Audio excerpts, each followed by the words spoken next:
They're highly secretive. They have knowledge they keep to themselves. They operate clandestinely. And they practice ancient mysterious rituals. They are secret societies. Are secret societies a hotbed of evil? They are certainly the subject of countless conspiracy theories. They are accused of pursuing a sinister objective, of seeking to rule the world.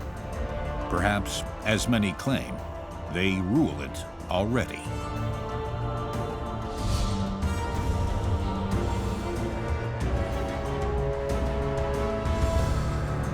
Time and again, people sense perfidious conspiracies everywhere. But which of their suspicions are well-founded, and which are based on mere fiction, created by successful authors like Dan Brown? Secret fraternities have existed for thousands of years. Their members are in our midst, everywhere. Join us as we delve into the dark parallel world of secret societies.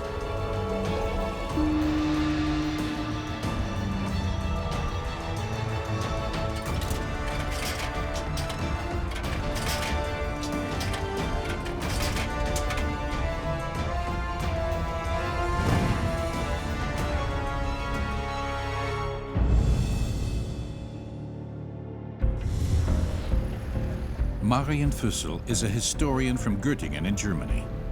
He is about to embark on a search for traces of the most influential and most secretive fraternities on our planet. Hermann Schüttler from Gotha is investigating the background of the legendary Illuminati, a mysterious secret society which originated in Germany. Andreas Hensen from Heidelberg wants to find out what influence the ancient mysterious cults still exert today.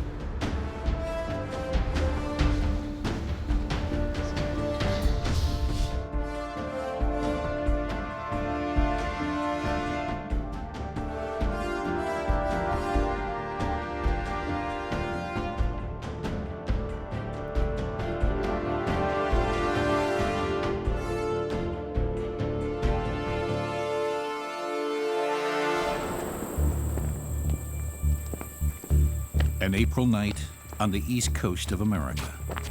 Life for a young man is about to change radically. He has been selected by its members to join a secret organization that is extremely elitist. The order's initiation process is bizarre.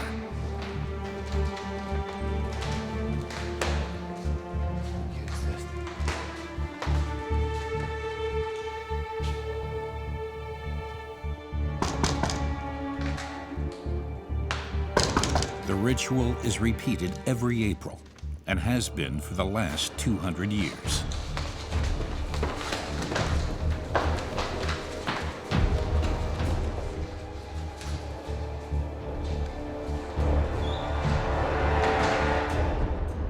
This secret society is based in Yale, the distinguished American university in upmarket New Haven, Connecticut.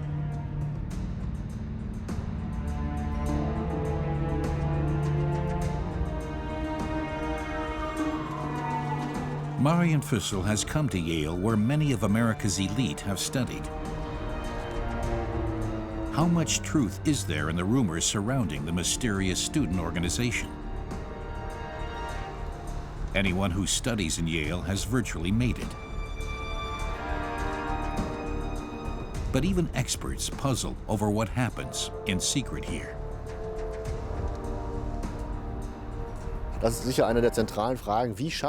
One major question is, how does this fraternity manage to remain so secretive? In today's media society, especially, where many people are so communicative, it's striking that so little is known about the order's practices, its rituals, and also its membership. That's most unusual and, naturally, provokes questions.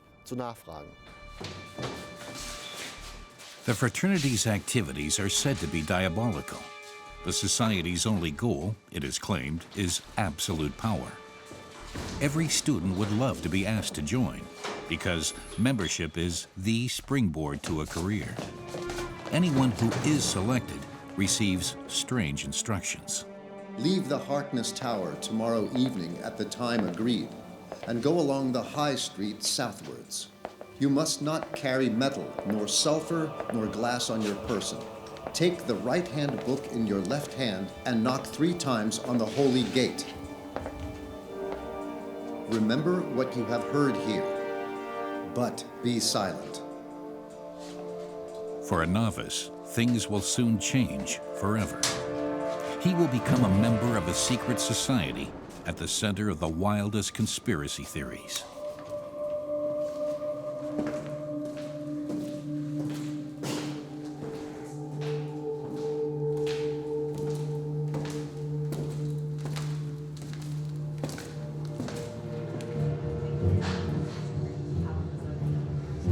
Marian Fussell is familiar with many of the myths and legends. And now, Alexandra Robbins is about to reveal more to him. She herself studied in Yale. After graduating, she made a detailed investigation of the fraternity and published a book on it. It took Robbins years to find out anything about Skull and Bones. Her research was viewed with suspicion. I talked to more than 150 members of Skull and Bones. However, more than twice that many yelled at me or harassed me or hung up on me because they do not and they are not supposed to talk about what goes on inside. I did get threats from some members of the society that made me both uncomfortable and also more intrigued. Why were they so protective of this organization? The Brotherhood of Death, as it is known, shuts itself off completely from the outside world. Even so, information can still be obtained. The archives in Yale's University Library contain documents from the early days of Skull and Bones. The secret society is 180 years old. That much is certain. It is said to have built up a key position for itself in the U.S. power structure and established its members in party and government office, in industry, and in the Secret Service. Up until 1970, its index of members was open to public inspection, but since then, it has been kept locked away.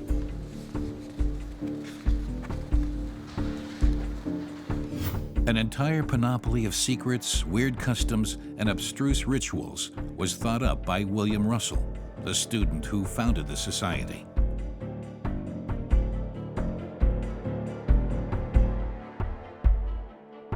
Russell came from a wealthy family. In 1832, Russell studied in Germany for a year, where, it said, was initiated into a student fraternity, of which Skull and Bones was a branch. The numbers 322 are always found beneath its logo. They could be a reference to one of the fraternity's models, Athenian orator Demosthenes. His rhetoric is legendary. Demosthenes died in the year 322 BC. Alexandra Robbins knows more. She has brought Marian Fussell to an old, forbidding building on the campus of the elite university. Known as the Tomb, this is the headquarters of Skull and Bones. The interior is said to contain ghoulishly furnished assembly rooms.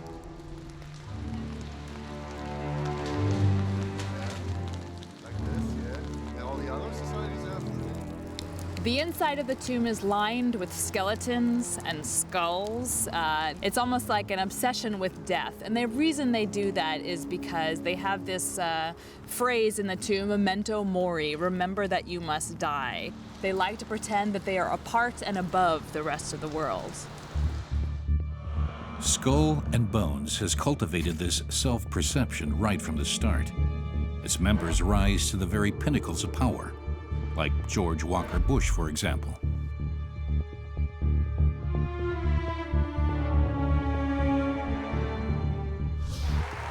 When Bush contested the presidency with Democrat John Kerry, it was a battle between two bonesmen. You both were members of Skull and Bones, a secret society at Yale. What does that tell us? Not much, because it's a secret. You were both in Skull and Bones, the secret society. It's so secret we can't talk about it. Only rarely do bizarre aspects of the society become public knowledge. Inside the tomb, members are said to have their own standard time, which differs from ours by 5 minutes. It's believed that cutlery, which once belonged to Adolf Hitler, is preserved here.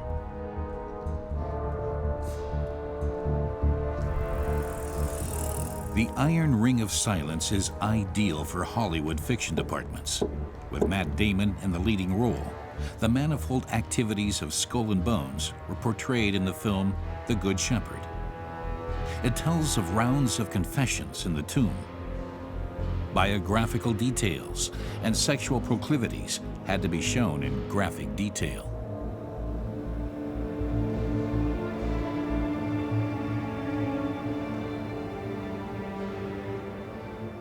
It wasn't an accident. My father killed himself. No matter how insignificant, every detail of members' confessions is recorded in black books. They are the actual secret behind the success of the fraternity. It is the fear of publication that bonds members together. For the CIA, Skull and Bones is a wonderful reservoir for suitable employees. That, at least, is what is claimed. Very few can free themselves from this intimate embrace. So is psychological dependence on the confraternity one of the secret society's fundamental principles? The boundaries between sects, between secret religious or secret political societies are becoming blurred. Naturally, by exposing personal secrets and personal weaknesses, perhaps, this society exerts power over its members. They know something. It's like secret knowledge within this group with which they could damage someone who, say, wanted to leave, especially in anger. Secret societies always create a counterworld to what they regard as imperfect reality.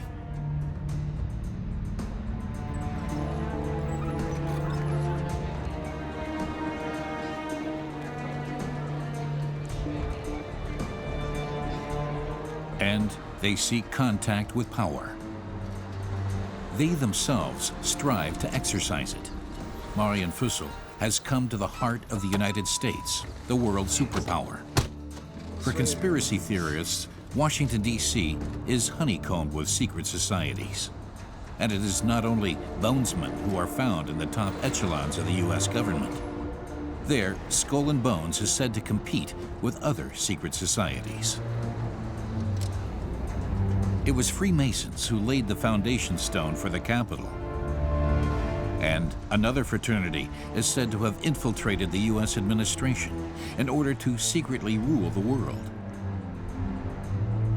Conspiracy theorists claim that the New World Order is even immortalized on the Great Seal of the United States.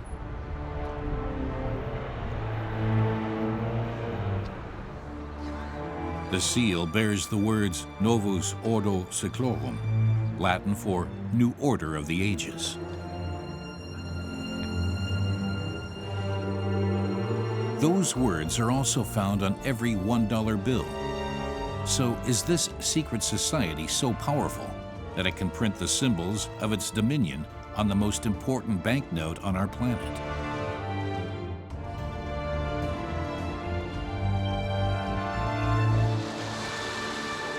Since 1862, the design of the American currency has been in the hands of the Bureau of Engraving and Printing.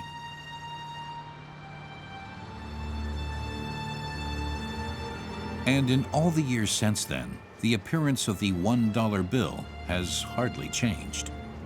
Only the security features are regularly upgraded. The United States prints 35 million banknotes every day, 5 million of which are the legendary $1 bill. Does a secret society really have its fingers in the currency pie, as the supporters of conspiracy theories claim? Marian Fussell has come to meet his colleague, Professor Robert Hieronymus, an expert in symbolism in the United States. Professor Hieronymus has made a close study of the $1 bill which differs from every other currency in the world. It is full of strange signs and symbols. See this blue area above the stripes? It's definitely there. He doesn't have this fracking thing. The Eye of Providence, the symbol of absolute power.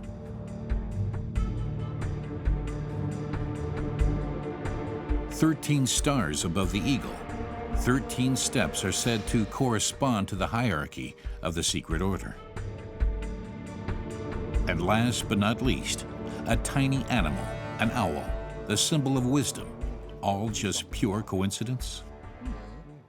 Benjamin Franklin was a great teacher about educating people about our country, and he had felt very strongly that he could teach what was important about America through its currency, because everyone was handling it and would look at it, and they knew symbols. Was Benjamin Franklin perhaps involved with the ominous secret society that uses the same symbols as a $1 bill?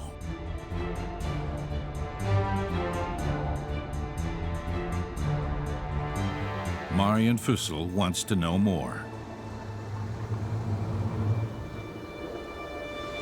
Does a conspiracy really exist?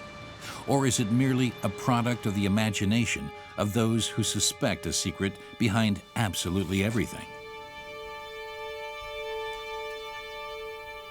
Fussell's research has brought him into contact with an old book. In it, the historian has found a familiar symbol, the owl on the American $1 bill. The owl was once revered by a particularly secret society, a sinister order known as the Illuminati. Written in this medieval-looking font, the name Illuminati is an ambigram, a word that reads exactly the same upside down. Monstrous things are ascribed to the Illuminati, material that has been handled skillfully by successful authors like Umberto Eco and Dan Brown. But who actually were the Illuminati? They, too, had to take a vow of silence. They were forbidden to speak openly about the society's rituals and aims. Here, too, different levels of hierarchy exist. Not 3, as in the case of the Freemasons, but as many as 13. And a neophyte has to pass through them all before he can be made privy to the greatest secrets. The brethren are encouraged to spy on and denounce one another. In this way, renegades can be quickly recognized and neutralized. Allegedly structured like a counter party, the order, it's said, focuses primarily on political intrigue and subversion. The Illuminati have long stirred people's imagination, figuring in literature, the cinema, and other media for many years. Some people even claim that the Illuminati still exist today and clandestinely control politics, business, and various other fields.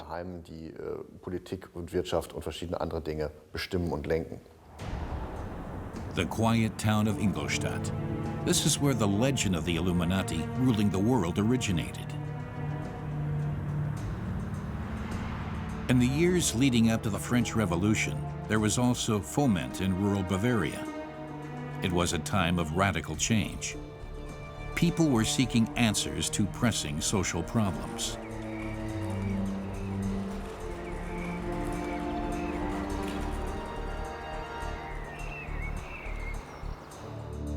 In Ingolstadt, Adam Weishaupt taught ecclesiastical law and practical philosophy. He was the only secular professor. His colleagues were all priests. Frustrated with church dogma and spiritual stagnation, Weishaupt wanted to introduce change. But how? People's heads were filled with the ideas of the Enlightenment, but there was also great uncertainty as to how they might be implemented. Within a few years, an enraged mob would spill blood and even execute Louis XVI.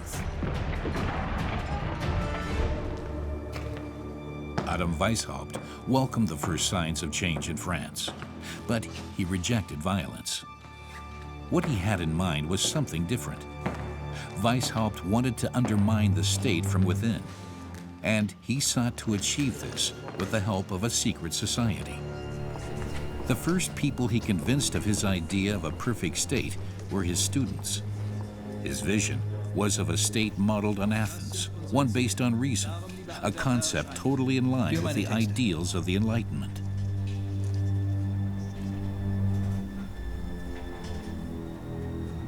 Wie soll das funktionieren, Herr Professor? Mit Waffengewalt? Keine Revolution. Gewalt macht nichts besser. Dem Bösen die Hände binden, regieren ohne zu beherrschen. Darauf kommt es an. Aber das ist doch unmöglich. Keinesfalls. Man muss um die Mächtigen der Erde her eine Legion von Männern versammeln, die unermüdlich sind, für den großen Plan, die Menschheit zu leiten.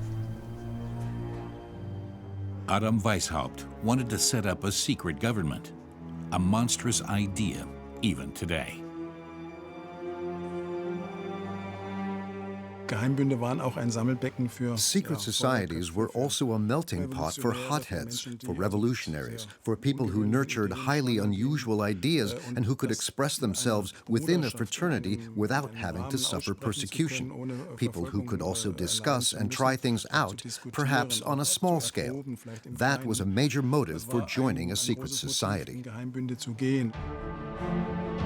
In the troubled times that preceded the French Revolution, secret societies also flourished in Germany, and the newly founded Illuminati made full use of the situation. They set up countless lodges and attracted hundreds of new members, especially academics. Their number included Johann Wolfgang von Goethe, the most famous writer of his day, philosopher Gottfried Herder, and influential educationalist Heinrich Pestalozzi. The Illuminati were well aware of the high risk of opposing absolute rulers, but they shared Weishaupt's passionate rejection of throne and altar. Weishaupt was convinced of his idea. Above all, though, he was convinced of himself. Self-opinionated, Weishaupt was seen as narcissistic and domineering. With his fraternity, he wanted nothing less than to change the world. Das Ziel ist es, den Staat auf einen höheren Grad der Reinheit und Vollkommenheit zu bringen. The supreme figure amongst the Illuminati demanded absolute loyalty from his members. We know from their records how clandestinely the Illuminati operated in those days. Stored at Friedenstein Palace in Gotha, they provide valuable insights into the inner life of the order.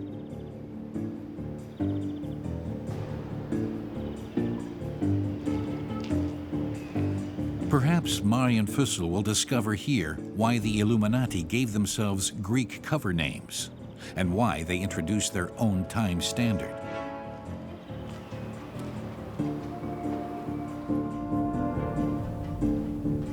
Historian Hermann Schuttler has deciphered and studied encoded Illuminati documents. A domineering character, Adam Weishaupt had a weakness for the ancient Athenians and their ideas. He valued their democratic principles. That is why he chose the Athenian owl as the symbol of his order. It stood for wisdom.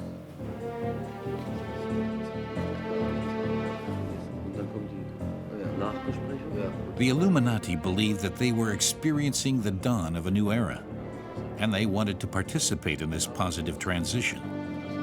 In Ingolstadt, Weishaupt forged a plan that was simply audacious. But he was successful. He had tapped the pulse of the age. Change in society, in the church, in the state, can only be achieved with a longer-term project. Thus, Weishaupt wanted to educate people, so his was an educational project right from the start. But it would take time. Weishaupt said that 200 years could well pass before success was achieved, before the Enlightenment triumphed. The secret organization grew in size. In its heyday, the Illuminati had around 2,000 members, all of them high-ranking representatives of society. Weishaupt specifically poached his men from the Freemasons. Despite its rich tradition, many lodge brethren found their association dull. The new secret society was more exciting and more radical. Wir werden den perfekten Staat erschaffen. The lodges were run with unsparing strictness. Like in Skull and Bones, members had to lay bare their private lives, a requirement some were at odds with. The Illuminati, it seems, were very strict and hierarchy-oriented, and many people were put off by this. Friedrich Schiller, for example, refused to join even though friends of his were Illuminati. So sometimes the society also had this off-putting effect on people. Someone with the status of a prince of poets was not going to subordinate himself to a mediocre Illuminatus. In a secret society, too, that is simply asking too much. The bigger and more influential the organization grew, the more resistance it faced. The absolutist rulers hit back, and those in power were helped by accident. In 1785, one of the order's couriers was taking secret papers to France when he was struck by lightning and killed. On his body, the police found a list of members. Only 10 years after being founded, the Illuminati were banned. Membership now carried the death penalty.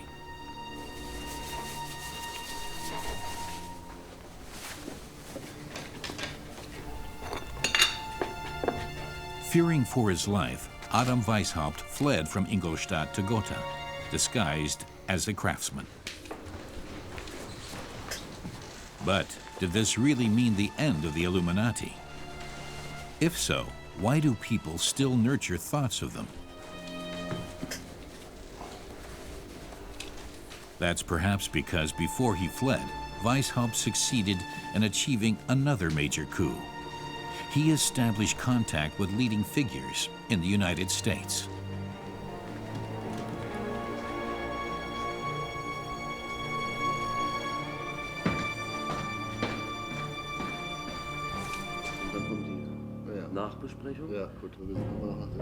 Hammond Schuttler knows of 3 letters written to Benjamin Franklin. In them, the Illuminati asked for permission to set up a colony in Elysium, their code name for the United States.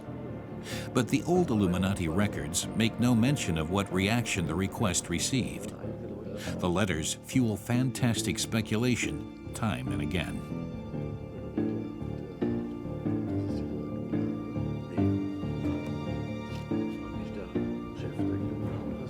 What if a number of Illuminati had escaped to the New World to implement their ideas there? Would it not then have been possible for them to influence politics in the United States?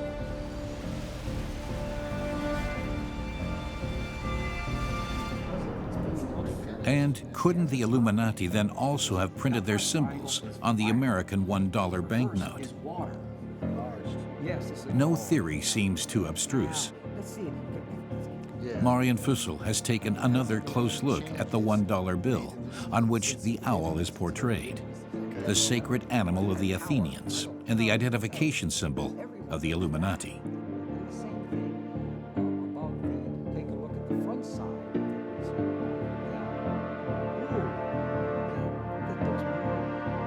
Printed in Roman numerals is the year 1776, the year in which the Illuminati were officially founded. The Eye of Providence over the pyramid is a symbol which allegedly was also used by the secret society. Novus Ordo Seclorum means the new order of the ages. In other words, it clearly states the goal of the Illuminati. And why the number 13 is found everywhere?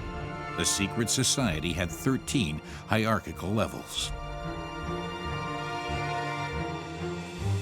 I don't believe that secret societies have the power nor the interest to be able to rule any country on this planet. Instead, you have corporate powers, multi-billions, trillions of dollars within these corporate structures. The stance adopted by the U.S. authorities is unambiguous. Conspiracy theories are all nonsense. The symbols, they say, have a harmless historical background and nothing to do with the Illuminati. 1776, for example, was the year when the American Declaration of Independence was written. But one thing is certain, the Illuminati are no figment of the imagination. Their founder, Adam Weishaupt, created the secret society to undermine the ruling class in order to seize power himself.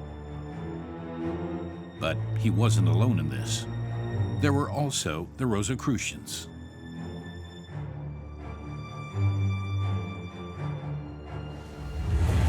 Back then, they too operated clandestinely, but their meetings are said to have taken a very different pattern from those of the Illuminati. The Rosicrucians were said to possess all the knowledge in the world and the potential to give people salvation.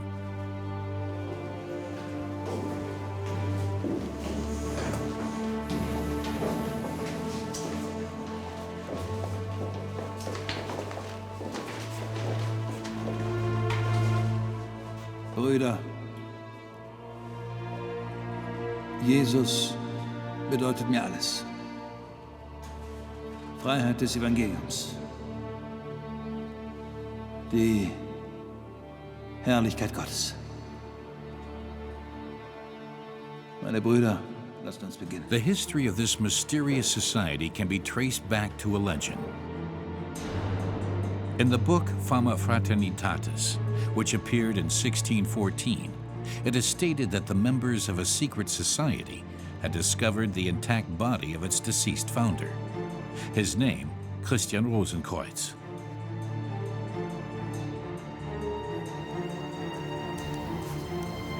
Legend has it that before he passed away, Rosenkreuz was made privy to ancient mysteries.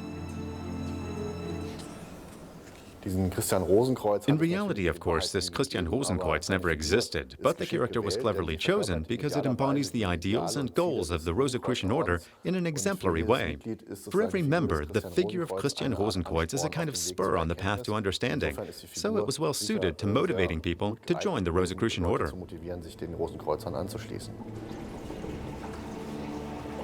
In the early 17th century, the Rosicrucians wanted to free society from the confines of its narrow order through diligent Bible study and alchemy. In this epoch between medieval religiosity and nascent science, alchemy, the art of making gold, was very much in vogue. The 30 Years' War was brewing. People everywhere felt insecure. They were questioning the Christian view of the world. Science offered more plausible explanations. This was the perfect breeding ground for a secret society. The alchemists tried to preserve this magical world, to carry it over into the New World, also via secret societies. They held firm to the belief that there was a secret form of knowledge, a fifth state of matter, a quintessence, a philosopher's stone. All those terms date back to the time of the alchemists. In the 17th century, the ideas of the Rosicrucians proved more and more people-appealing, not only in Germany, but throughout Europe, including Cambridge, the center of rational science. Teaching at Cambridge in those days was Isaac Newton, one of the fathers of modern natural science. But he could not resist the lure of pre-scientific alchemy.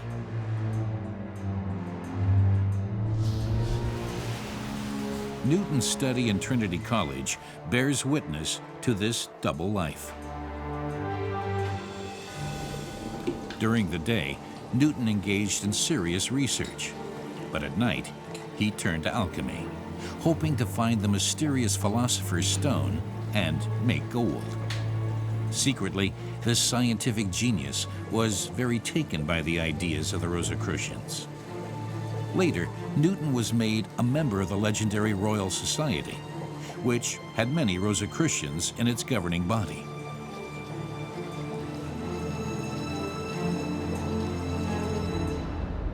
A mecca of scientific rigor, today the Royal Society has its headquarters in the heart of London.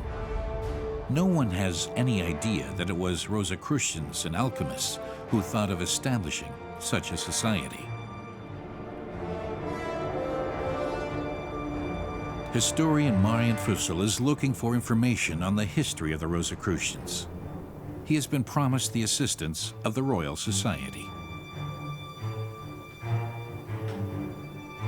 Stored in a specially secured archive in the basement is a historical treasure, Isaac Newton's original manuscripts.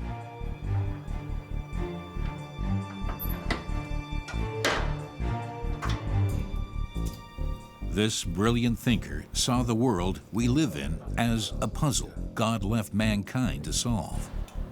For Newton, this involved not only natural phenomena and heavenly bodies, but also ancient civilizations and mysterious writings. Simply everything, in fact.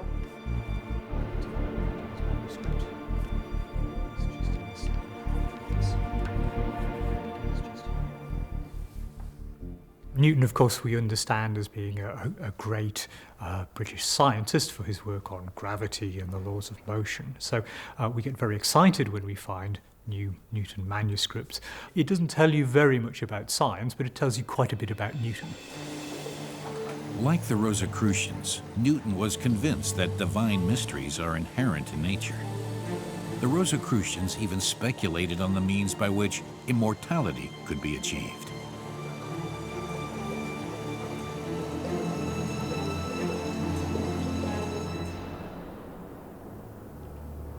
In London, Marian Fussell has been allowed to see what Newton wrote at Trinity College after nights of experimenting.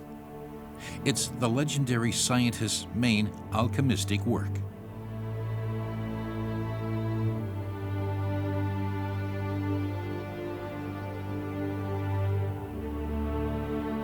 Strange symbols, signs, and formulae abound.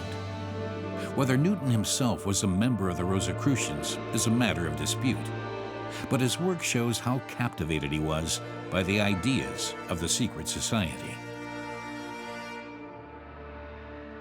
It's generally fascinating that someone who is seen as the epitome of the scientific revolution and the early Enlightenment should show as deep an interest in alchemy and occult science as Isaac Newton.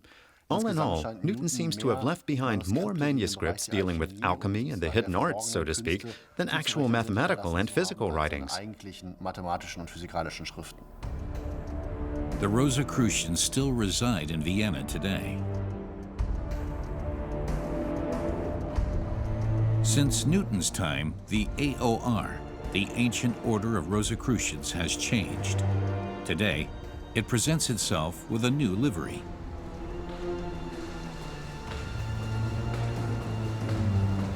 Elias Rubinstein is the Grand Master of the Rosicrucians. He cultivates the ancient traditions of the secret society.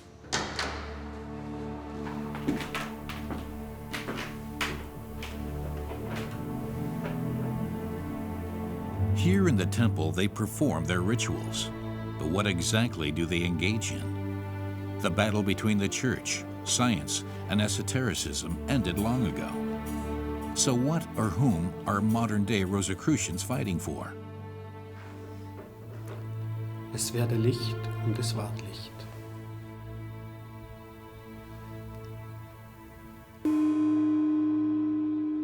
Gerechtigkeit sollst du verfolgen.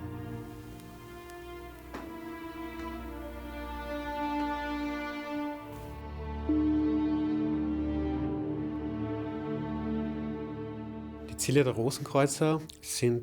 goals of the Rosicrucians are simple. We are working for the freedom of mankind.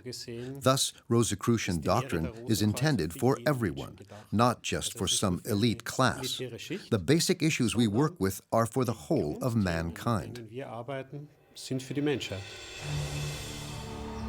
At the end of a long road, an insight is gained into the secret knowledge of mankind. At one time, those in power also felt drawn to it.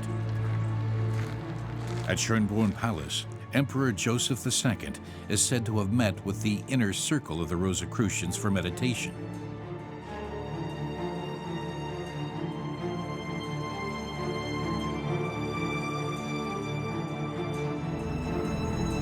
But there is also a dangerous side to the legend of Christian Rosenkreuz.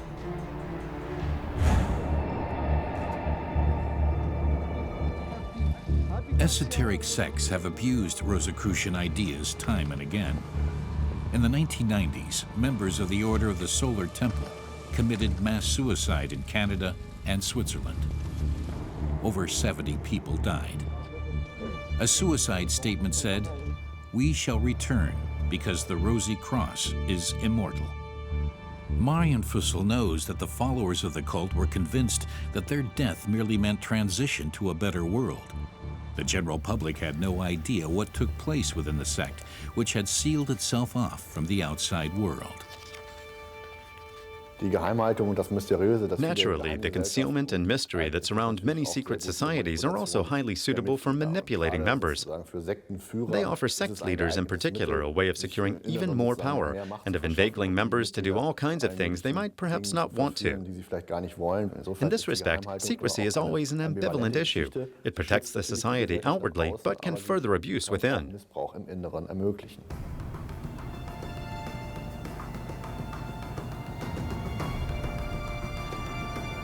Legend has it that Christian Rosenkreuz drew his secret knowledge from the wisdom of the ancient Egyptians, a civilization countless secret societies refer to. Does some secret key to knowledge lie hidden in the ancient mystery cults?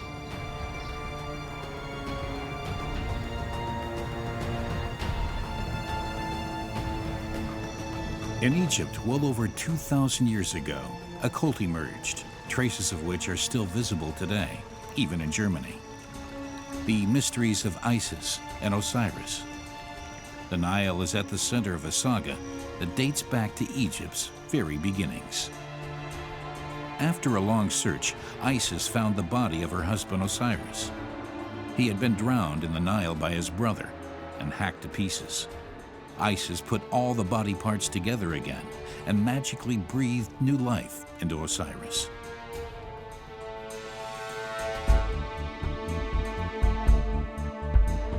Isis was a kind of superwoman and supermother, and precisely that is the secret behind the cult's success.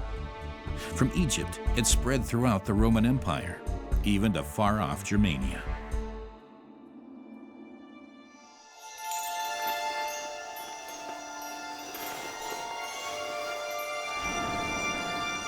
The Isis cult was sensuous. So often, women were also present in the temples. This sensuousness was previously unknown to the Romans. In the temple, novices were ritually sprinkled with water.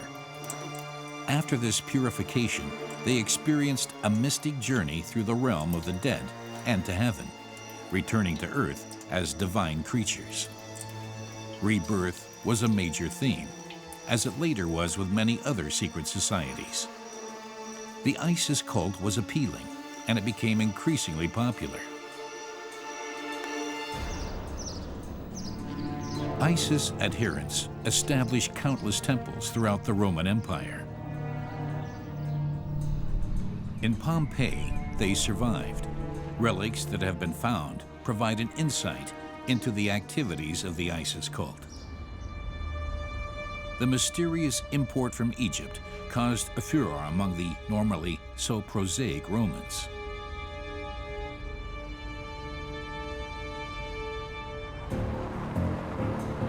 In Rome, Marian Fussell has met his colleague Andreas Hensen. Hensen is an expert on ancient cults. Very little of the once pompous Isis temple has survived. This marble foot was part of a huge statue. The Egyptian goddess was also a superstar in Rome.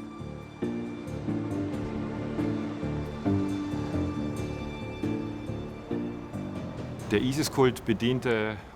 Isis cult clearly served an important need.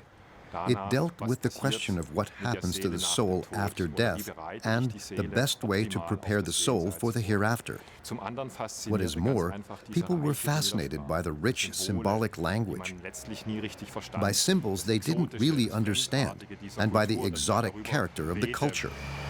In that respect, the Romans were no different from people today. The Isis cult established itself on all levels of society. Its success stemmed from the fact that women felt particularly at ease in an ISIS temple, because in ISIS communities, men and women were regarded as equals. Quite astonishing in the male-dominated world of Rome. Exotic origins, complex, mystically charged rituals. There is no doubt that Isis, the mother of all, had just what it takes to be an imperial super goddess.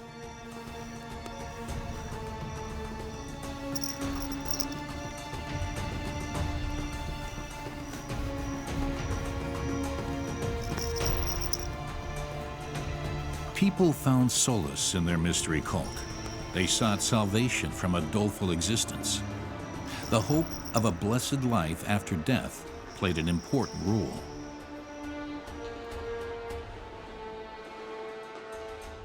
Even on entering a secret society, people experienced something akin to a rebirth. They became a new person. They assumed new characteristics. They belonged to a totally new circle. Their old life was left behind. Thus, the ritual of rebirth, as practiced in the Isis cult, for example, and in other cults, is a perpetual element of religions, secret societies, and other associations. In the end, however, the ISIS cult could not withstand the challenge from Christianity. In AD 354, all pagan cults were banned in the Roman Empire. From then on, Christianity was to be the sole religion for its citizens. Yet one cultural legacy of ISIS remains. Andreas Hensen has brought Marian Fussel to the Church of Santa Maria sopra Minerva, which is decorated with Freemason symbols. The image of Isis holding the infant Horus lives on in pictures of the Virgin Mary holding the infant Jesus. The mystic ideas of ISIS priests also survive the destruction of the temples. The ancient mystery cults often served as points of reference for secret societies which came later, like the Freemasons and the Illuminati, who tried repeatedly to extend their own history back to ancient traditions. They clearly saw this as an important way of authenticating their own history. If societies could refer to ancient models and traditions, that would, to a certain degree, bolster the dignity and prestige of their own project through to the present day.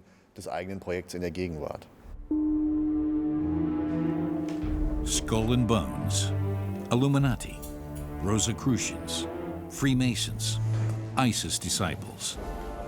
Secret societies bear many names. For thousands of years, they have also been a part of human civilization. They operate in our midst, meeting needs which otherwise cannot be met. They are surrounded by a wall of silence, which results in secret societies themselves being the biggest enigma of all.